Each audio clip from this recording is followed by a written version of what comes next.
मैं CSC branch से हूँ। मान्यवर, मैं यहाँ पर गणतंत्र दिवस के इस शुभ अवसर पर यहाँ पे उपस्थित हुआ हूँ। सर्वप्रथम मैं गणतंत्र दिवस के इस अवसर पर आप सबको ढेर सारी शुभकामनाएं देता हूँ।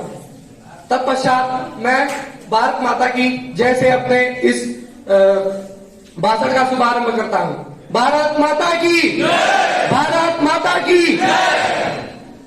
जैसा कि हम सभी जानते हैं कि हमारा जो भारत आजाद हुआ वह 1947 में हुआ, किंतु गणतंत्र दिवस हम मनाते हैं। हमारा संविधान उस दिन तैयार हुआ था, तो हमारा संविधान सन 1950 को तैयार हो गया था, लेकिन इसे लागू सन 1950 में किया गया।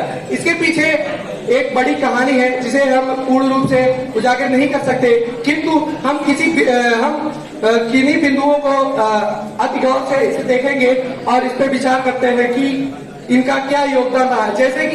जैसे कि हम जानते हैं जतेंद्र नाथ दास कोलकाता के रहने वाले थे, जो कि 24 वर्ष में ही वह 63 दिन अनशन करके शहीद हो गए थे। लाहौर में ये अनशन चल रहा था, लाहौर में ये अनशन हुआ था और उसी जेल में वह 63 दिन के बाद भूख हड़ताल के बाद शहीद हो गए थे। तो कवि प्रदीप की एक कविता है, ऐ मेरे वतन के लोगों जरा याद करो कुर्बानी, तुम भूल न जाओ उनको इसलिए कही ये कहानी। इस कविता से यह आशा है कि हमको उन महापुरुषों को नहीं भूलना चाहिए जो कि हमारे लिए कुछ कर गुजर गए। तत्पश्चात हमें हरिओम पवार जी की कविताओं को कहना चाहेंगे।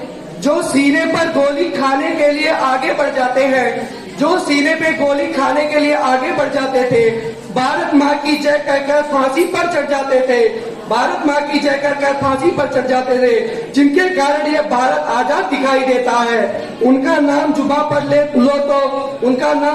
लो तो पलकों को झपका लेना, उनके याद में तो बूंद आंसू तुम पत्थरों पर टपका देना। तत्पश्चात हम शेर जंग गर्ग जी की एक कविता कहनी चाहेंगे। ग्राम शहर या कुछ लोगों का नाम नहीं है देश, ग्राम शहर या कुछ लोगों का नाम नहीं है देश, संसद सड़कों आयोगों का नाम नहीं है देश। देश नहीं है केवल सीमाओं से घिरा हुआ मकान, देश नहीं है केवल सीमाओं से घिरा हुआ मकान। देश नहीं होता कोई सजी हुई ऊंची दुकान, देश नहीं होता कोई सजी हुई ऊंची दुकान। सज्जन सीना ताने चलते वही होता है देश, जहाँ पर सज्जन सीना चाले चलते वही होता है देश।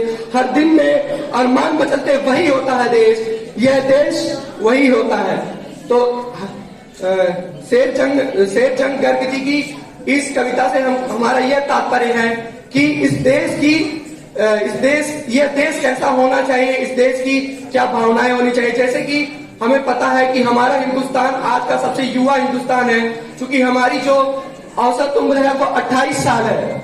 और आज के दिन पर मिस्र के राष्ट्रपति अब्देल फतेह अल सीसी यहाँ पे अतिथि के रूप में आए हैं हमारे भारत में। और गणतंत्र दिवस स्वतंत्रता दिवस इसलिए मनाया जाता है क्योंकि हम अपने वीर जवानों की शहादत और उनकी गरिमाओं को याद कर सके।